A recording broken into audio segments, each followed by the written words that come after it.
For years, there have been lots of great game shows out there. Most of those had just, well, a man as their host. But in early 1983, we got this show right here that featured a certain old gal before she even became a Golden Girl a couple years later. And that was the late great Betty White. So today on this episode of Wide World of Game Shows, let's talk about the game show that has only female contestants trying to get answers to yes or no questions by just guys themselves, or should I say just men. Big D's Entertainment Rankings and Reviews presents Wide World of Game Shows. Greetings, my fellow YouTubers. I'm the Big D, and this is Big D's Entertainment Rankings and Reviews. And I'm here with another episode of the Wide World of Game Shows. Today I'm going to be tackling another underrated game show, and a short-lived one too. It was early 1983, and well, game shows were still doing pretty well. I mean, since CBS had the Pyramid and their long running hit of The Price is Right still going, and well, ABC was still struggling with Family Feud. But then, of course, there was NBC, which had still had some success with Wheel of Fortune before it went into syndication.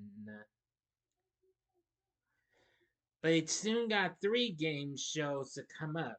Now, even though they did have one that was still doing okay in fantasy, but they got three more games to follow.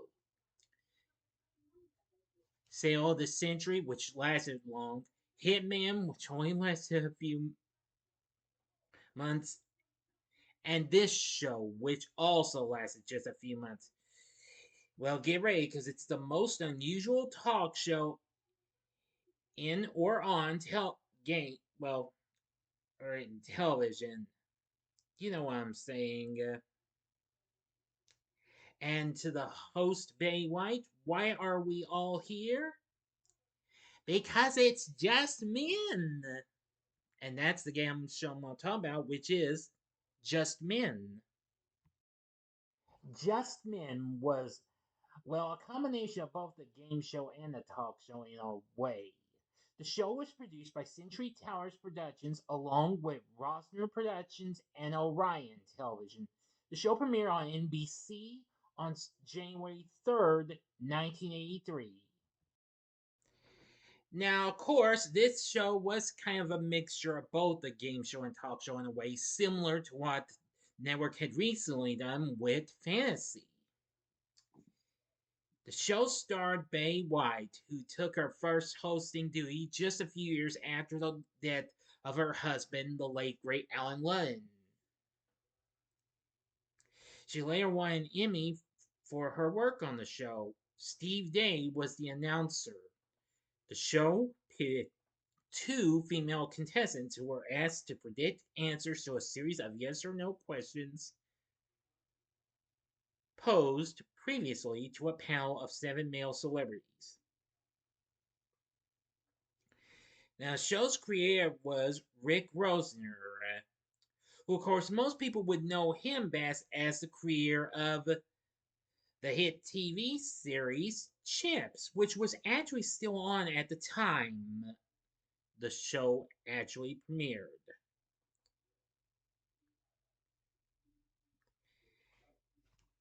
He had also was recently a producer working for Candid Camera long ago.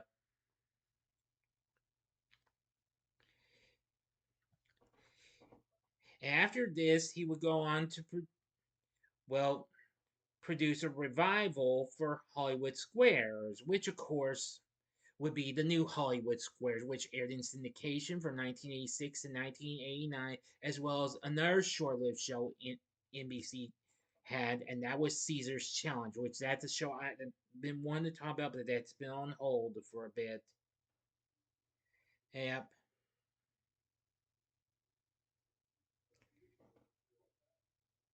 So anyway,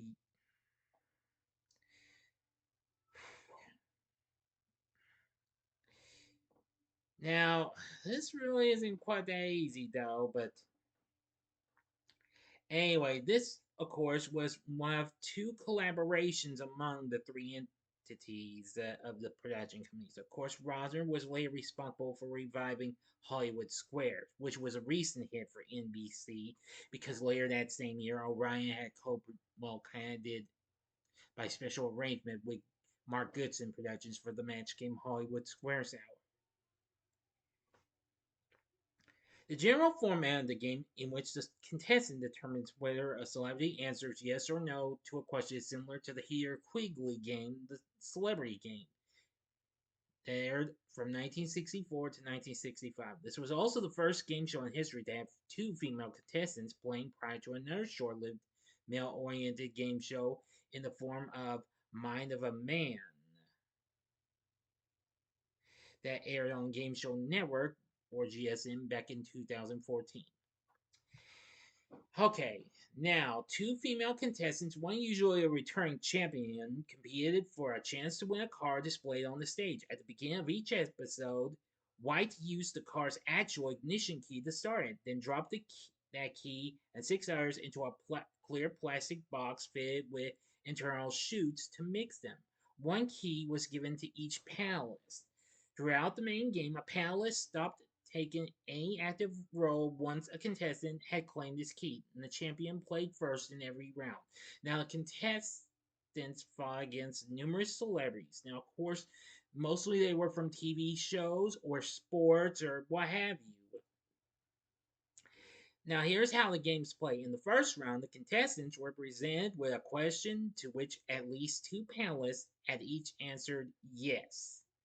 Each contestant questioned the panel for 1 minute using a provided list of topic related questions, then attempted to select one panelist she believed had said yes. A correct guess awarded that panelist key. If both contestants guessed correctly, the round ended at that point.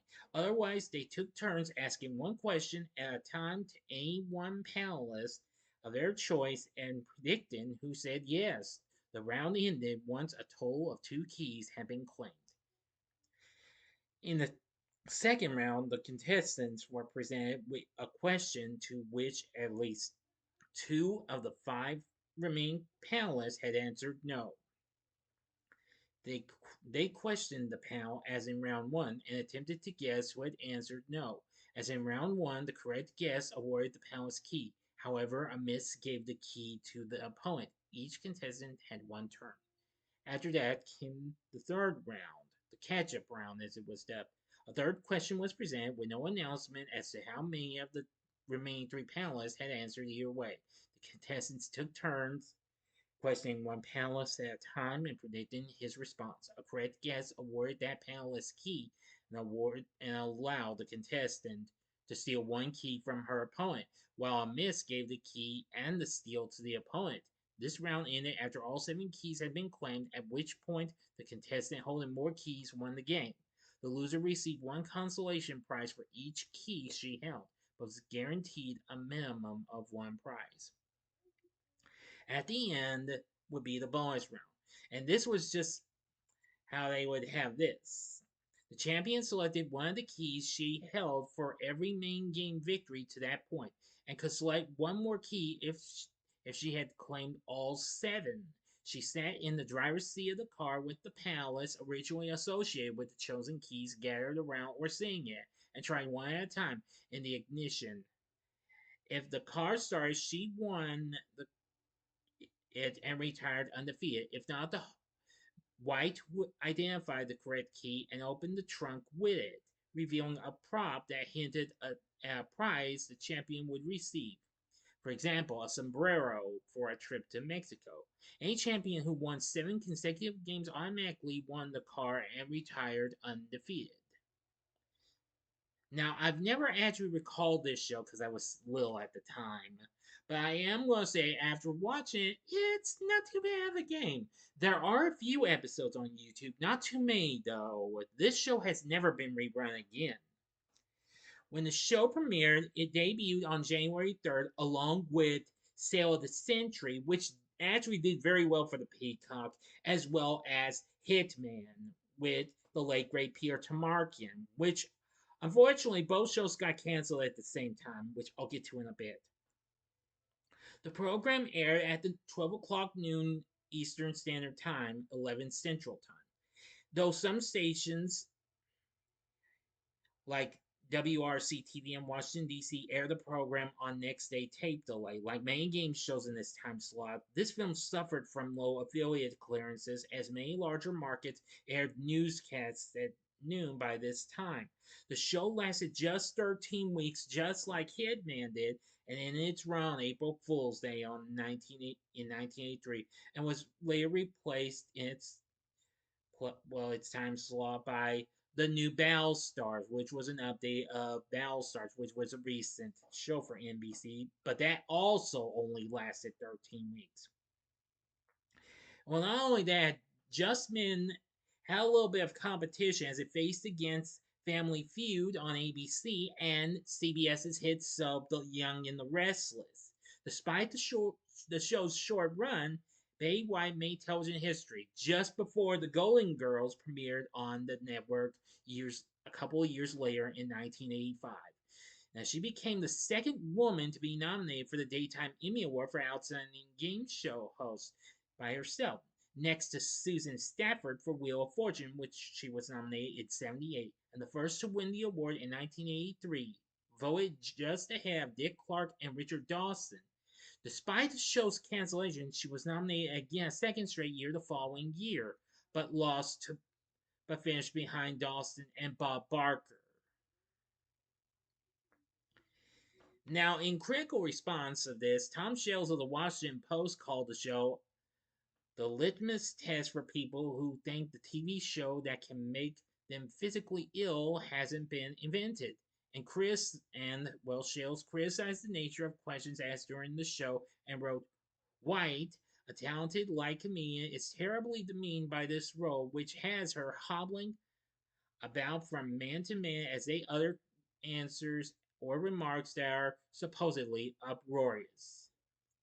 Well, that's understandable and what have you, but on the whole, from what I've seen of this game show, Just Men is pretty underrated. Now as I've said, there are a few episodes up on YouTube, including the final episode. There's not that many though. There is some by certain YouTubers, and there's also one episode up on the Game Show Vault YouTube channel, which was formerly the late great Wink Martindale's channel. But anyway, I really can't find much of shots from the show, so I'm not really gonna try and take a chance and what have you. So I do apologize.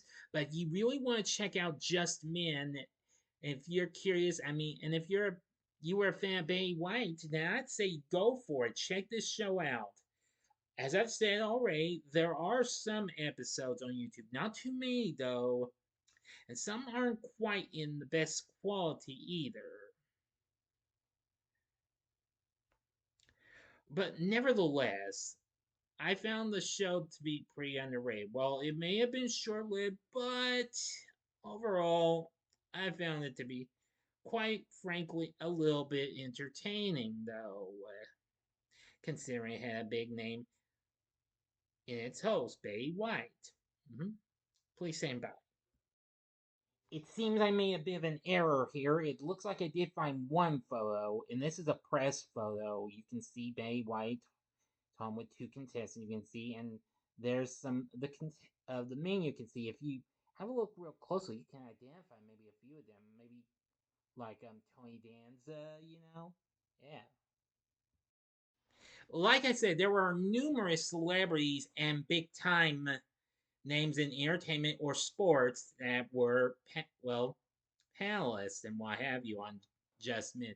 Oh yeah, and aside from Peter Tamarkin, there were some game show hosts on there as well, including Pat Sajak and Gene Rayburn as well. So anyway, give Just Men a watch. Again, there are some episodes on YouTube, so you should have no trouble finding it.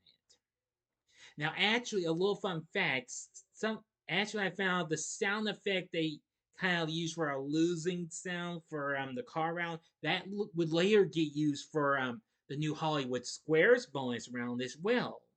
Hmm? So there you go. So now you know about Just Men. Did you ever watch this show? If so, let me know what you thought about in the comment section below. If you like this video, click the like button, click the bell for notifications, and be a part of the Big D Nation. Continue to help support my channel, and you know the rest. Join me next time when I bring to you a review of the film Someone Like You, a film I probably won't see for a long, well, for that I haven't seen in a long time, but I'll still review it anyway for its anniversary. So if you like this, check out the Wide World of Game Shows episodes on these other games. Here are the episodes they did for the other two game shows that premiered the same day Just Men did. In the upper left hand corner is the episode I did on Sale of the Century. The upper right hand corner is the episode I did on Hitman. Or you can go to the bottom left hand corner and see the most recent episode of Wide World of Game Shows I did not so long ago on the show Fantasy, hosted by original Hollywood Squares host Peter Marshall, along with Leslie Uggams. And the bottom right hand corner is the button you can click to subscribe if you like rankings and reviews on movies, TV, music, video games, etc., as well as the Wide World of Game Shows. Then I'm your guy. And we will have some more Wide World Game Shows episodes coming up soon. Until next time, I'm the Big D saying, see ya.